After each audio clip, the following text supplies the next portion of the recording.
Olá, internautas conectados no DMTV. Estamos de volta com mais uma entrevista e hoje nós vamos falar sobre um assunto um pouco polêmico e eu quero convidar você a participar conosco. Para falar sobre isso, a psicóloga e coach Dorothy, ela está aqui conosco hoje. Nós vamos debater um pouco. Seja bem-vinda. Obrigada, Vanessa. Bom, e o assunto tão esperado que nós vamos falar é sobre a diferença da psicoterapia e do coach. Vanessa, mas por que esse assunto? Bom, na novela da Rede Globo, esses dias nós vimos uma cena um pouco, que intriga um pouco as pessoas, né? Quando se fala de abuso sexual, ainda mais infantil, as pessoas, elas se compadecem um pouco na situação. Ficam muito tocadas, é verdade. Isso aconteceu na novela, foi retratado e nós vamos falar agora, primeiramente, entender a diferença da psicoterapia e do coach. Vamos falar primeiro da psicoterapia. O que é a psicoterapia e o que ela trata? Bom, a psicoterapia, seria até interessante às vezes a gente fazer o contrário, mas vamos começar com a psicoterapia. A proposta da psicoterapia é auxiliar o cliente, o paciente que vem, a aliviar seu sofrimento psíquico, a curar, vamos dizer assim, a palavra não seria necessariamente curar, mas a ressignificar experiências que foram muito doloridas, muito traumáticas, ampliar o seu autoconhecimento, ter clareza da forma como ele funciona e conseguir ir desenvolvendo recursos para lidar com os desafios da vida. Porque muitas vezes a pessoa não consegue ter uma resposta adaptativa e é muito frequente buscar a psicoterapia quando percebe essa necessidade. Agora, uma coisa importante: a psicoterapia não serve só para tirar a pessoa do sofrimento. Mas acabou ficando estigmatizada assim porque no desenvolvimento dos estudos da psicologia, a psicologia ficou muito focada em estudar o desequilíbrio, principalmente depois da Segunda Guerra. Tinha muita situação de trauma, muita depressão, pós-guerra. E os profissionais da área da psicologia mergulharam nesse estudo para auxiliar a população nesse sentido. E acabou que ficou muito instrumentalizado em tirar a pessoa do sofrimento.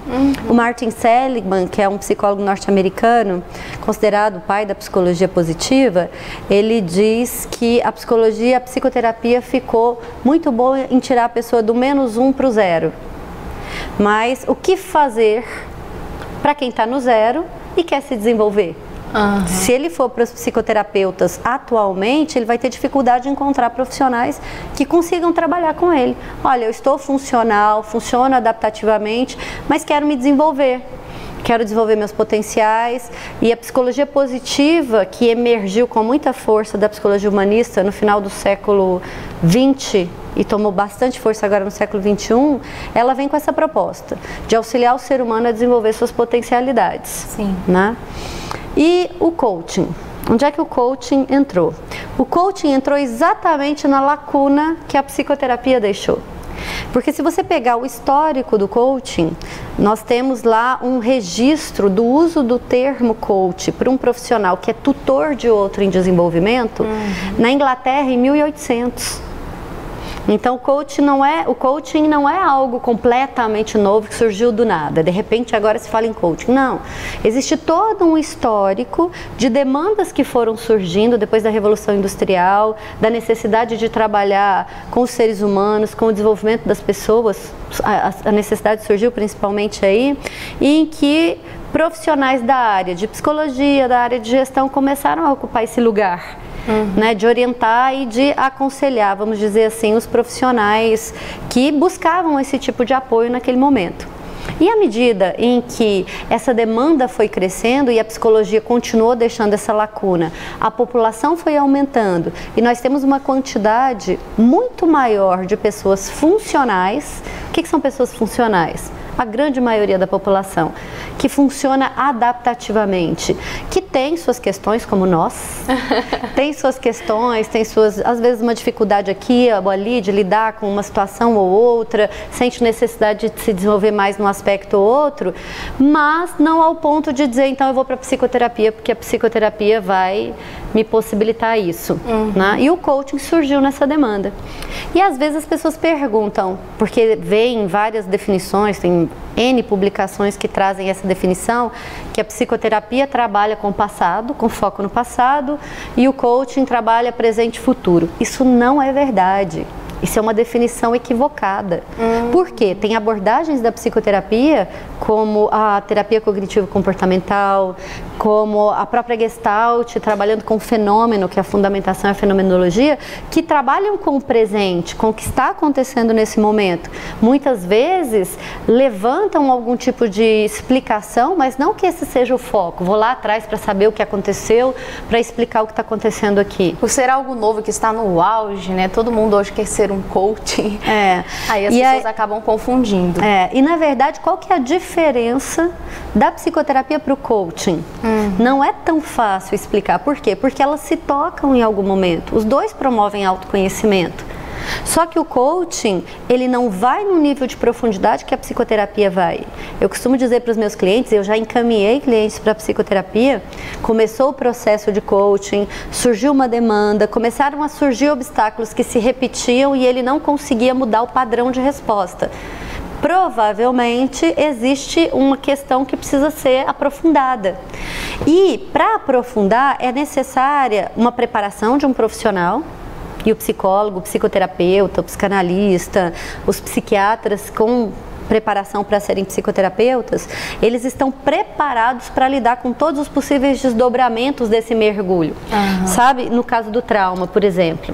Né? A pessoa, por que se transformou num trauma, num sofrimento psíquico intenso agora? Porque ele esteve numa situação de extrema vulnerabilidade e numa sensação de impotência. E aí imagine uma intervenção, como foi o caso da hipnose, de uma pessoa sem preparo, uma intervenção que acessa esse tipo de lembrança. E a pessoa que está acessando essa memória, a memória dela, não tem preparo para lidar com aquilo e não tem o que a gente chama de rede de proteção emocional e psicológica para poder lidar com aquela lembrança que é proporcionada pelo psicoterapeuta, pelo profissional.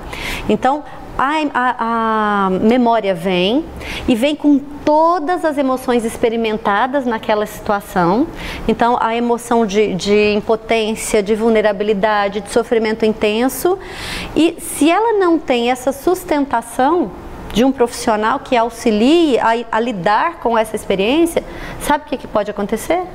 Ela sair dali e se suicidar. Uma depressão também, né?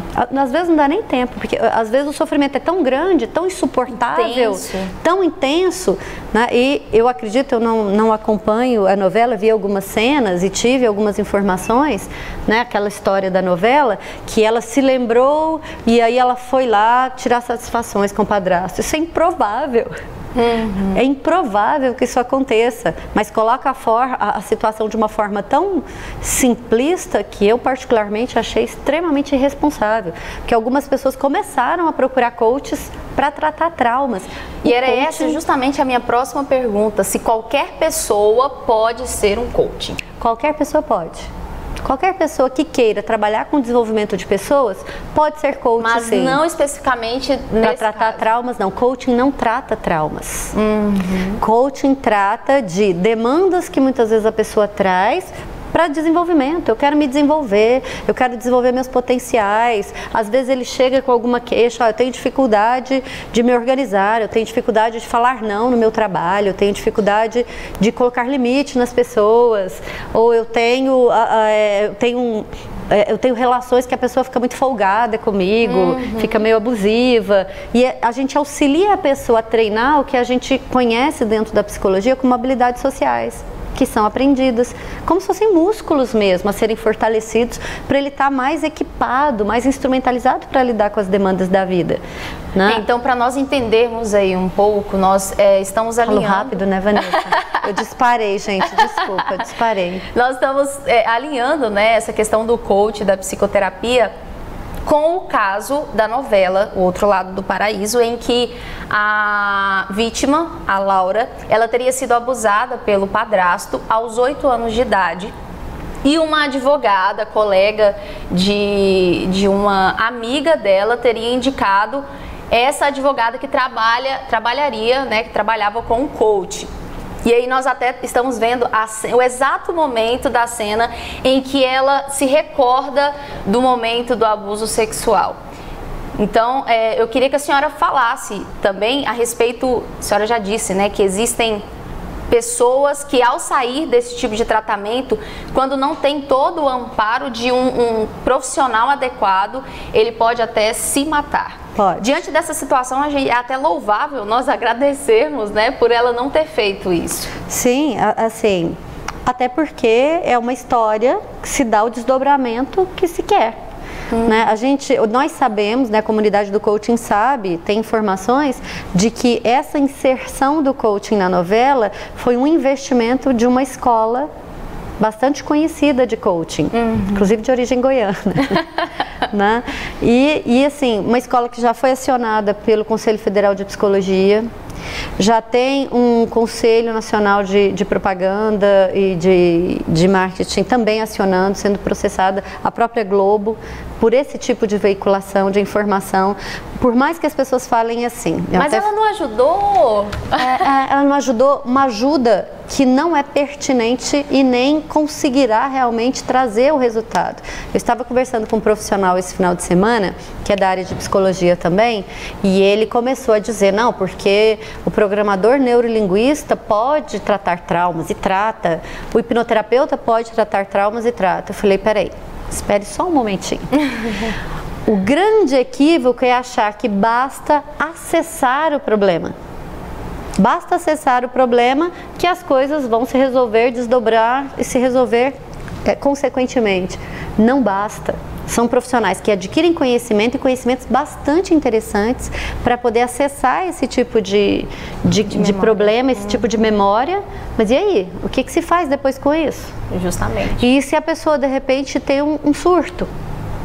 O que você vai fazer? Você não sabe nada de psicopatologia, você não estudou para isso, você não sabe o que fazer para dar uma sustentação para uma pessoa como essa.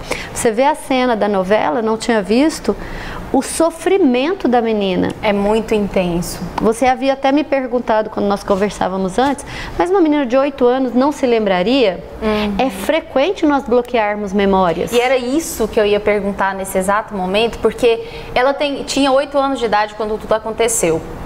E ela disse antes que ela não sabia o porquê ela tinha essa dificuldade, porque ela tinha se casado e não conseguia fazer sexo com o marido dele. E ela perguntava, por que eu tenho essa dificuldade e não entendia? Aí ela lembrou que existiam momentos que ela tinha apagado da mente. Isso pode acontecer? Sim, sem dúvida. Quem explicou isso muito, muito bem no final do século XIX, no início do século XX, foi o Sigmund Freud. Quando ele mapeou a existência do inconsciente, e aí o inconsciente que a gente chama de freudiano mesmo, conforme a linha de estudo dele, chamada psicanálise, fez o estudo, que é tudo aquilo que a gente não consegue lidar na consciência, a gente reprime, ele chamou de recalque, para o inconsciente, exatamente porque a gente não consegue lidar com ele no nível consciente. E olha, o que é interessante, porque, pelo que eu entendi, é o padrasto, então ele já devia estar casado com a mãe dela. Sim. Então, você imagine que o sofrimento, ele não vem só do ato em si. O sofrimento vem também da quebra de confiança, da falta, às vezes, de perceber ou de achar que a mãe não cuidou, ou que a mãe está conivente, às vezes nem tá, mas a sensação de que você está desamparada. Naquela situação, ela até comenta, né, durante o julgamento, que ela não comentou nada com a mãe dela ou com a própria doméstica que trabalhava na casa, porque ela tinha medo, ele ameaçava ela. E ele conta no momento do julgamento que ele decidiu parar depois de algum tempo por medo dela falar com alguém. Então não foi uma vez só? Não foi uma vez só. Então, e é legal a gente até falar desse assunto, porque isso não aconteceu só na novela, são casos reais, isso acontece diariamente. E é uma frase, inclusive, que eles disseram, que a mãe da Laura, que é a vítima, disse na novela, O perigo mora ao lado. A pessoa que está fazendo praticando esse tipo de abuso, ela pode estar ao seu lado. E isso nós devemos tomar cuidado. Pais, né, abrirem os olhos e estarem atentos aos gestos dos filhos, né, a forma que o filho age dentro de casa e fora de casa também. Lembra um caso que eu comentei com você, de uma menina de 5 anos que passou por uma situação de abuso com um amigo da avó? Sim. Essa menina, quando chegava esse amigo da avó, e o amigo da avó tinha uma cara toda bondosa e tudo, ela morria de medo, ela escondia atrás da avó. E a avó puxava e falava assim, vai lá, fala com ele, né? E assim, no máximo fica parecendo que é timidez, que é só vergonha. Nós precisamos ficar atentos aos nossos filhos, muito atentos. Nós sabemos que o maior percentual de abusadores é de conhecido, não é de desconhecido. É amigo, é parente, são pessoas próximas que os pais acabam descuidando da criança exatamente porque acreditam que não tem por que se preocupar. Né? Então, isso é muito sério. Nós precisamos realmente cuidar das nossas crianças e esse tipo de perigo já não está mais só dentro da nossa casa pessoalmente, mas também está na internet. Internet, e falsos perfis também foi abordado, né, nesse julgamento, porque parece que ele conseguiu se relacionar com outra criança pela internet. Ela o conheceu pelas redes sociais. Eles se marcaram de se encontrar em um shopping e logo depois ele convenceu ela de ir para um motel, não sei, mas eles foram para esse lugar e lá aconteceu o abuso. Infelizmente a criança, né, o adolescente, ele se encontra inseguro diante dessa realidade, não tem para onde recorrer naquele momento. Tem uma palestra, o áudio de uma palestra circulando pela internet de uma médica pediatra mineira, e ela falando, dando uma série de orientações para os pais, de cuidados que os pais precisam ter, e ela conta um caso de uma menina de 11 anos que estava o tempo inteiro no computador conversando com um coleguinha, e a mãe, quem que é? Não, coleguinha, tem a mesma idade, e eles combinaram de se encontrar, a mãe percebeu alguma coisa, combinaram de se encontrar no shopping. Mãe, você me deixa lá no shopping para eu encontrar com meu coleguinha? E a mãe, tá bom, nós combinamos de encontrar lá, e a mãe na hora falou, isso não é coleguinha nenhum. Não sei qual foi a percepção da mãe, e ela foi à polícia. Falou, tem um homem indo encontrar com a minha filha. É um homem, não é? Assim, o tempo, ela foi à polícia, acionou, a polícia foi. E no que a menina está lá aguardando o coleguinha chegar, chega um homem, e ela levou um susto, porque ela esperava o coleguinha de 11 anos. E você não tem como saber o que tem do outro lado, né? Do outro lado da câmera. A pessoa cria a personagem que ele quiser, põe até foto de uma criança, né? E aí a polícia chegou e prendeu. Mas isso é raro. É raro, é muito mais raro acontecer esse tipo de prisão do que nós gostaríamos. E eu queria que, para encerrar a nossa entrevista, que você ressaltasse a importância de separar as coisas, né? Nós precisamos aqui, né, diante dessa entrevista, que nós estamos com a oportunidade de falar sobre esse assunto. Nós estamos lidando com vidas, são pessoas, então nós precisamos separar as coisas. Se você precisa de um tratamento, procure alguém adequado para esse tratamento. Perfeito, né? Vanessa, perfeito. Muitas vezes o coach, diante do sofrimento do outro, por desconhecer a relevância, a gravidade, até por falha na própria formação dele, né? Essa é uma preocupação que nós temos. Você sabe que eu coordeno um curso de pós-graduação na área, e eu digo sempre para os meus alunos que um bom coach, ele não precisa ser psicólogo, mas ele precisa conhecer muito de gente. Ele precisa conhecer muito do processo de coaching, mas precisa estudar indefinidamente, não tem um tempo determinado, ele precisa conhecer de gente, mas tenha clareza de que tem determinadas dinâmicas, determinadas situações que não podemos mergulhar, aprofundar de maneira inconsequente, porque é ser negligente e inconsequente com o seu cliente. E muitas vezes o coach acaba, por desconhecimento, por ignorância, o profissional que se intitula coach, às vezes fez um curso de final de semana e deram para ele, agora você já está preparado, e ele acredita porque ele quer muito ajudar o outro, e por desconhecimento ele identifica às vezes um sofrimento e mergulha. E aí depois não sabe o que fazer com isso e deixa a pessoa completamente órfã de cuidado. Né? E o desdobramento pode ser muito pior. Então, tomem cuidado com isso, né? Sempre procurem um profissional adequado. Coach é muito especial, né, nessa questão de desenvolvimento, mas isso, em caso de terapias, procurem um profissional e, por favor, né, lembrar sempre desse detalhe. Estamos lidando com pessoas, com vidas que a gente poderia ajudar, às vezes a gente pode atrapalhar. Perfeito. Dorothy, muito obrigada pela sua presença aqui. Obrigada a todos. E para você que nos acompanhou, essa entrevista estará no nosso canal no YouTube e também no Facebook do Jornal Diário da Manhã. Obrigada pela sua participação aqui conosco e até a próxima entrevista.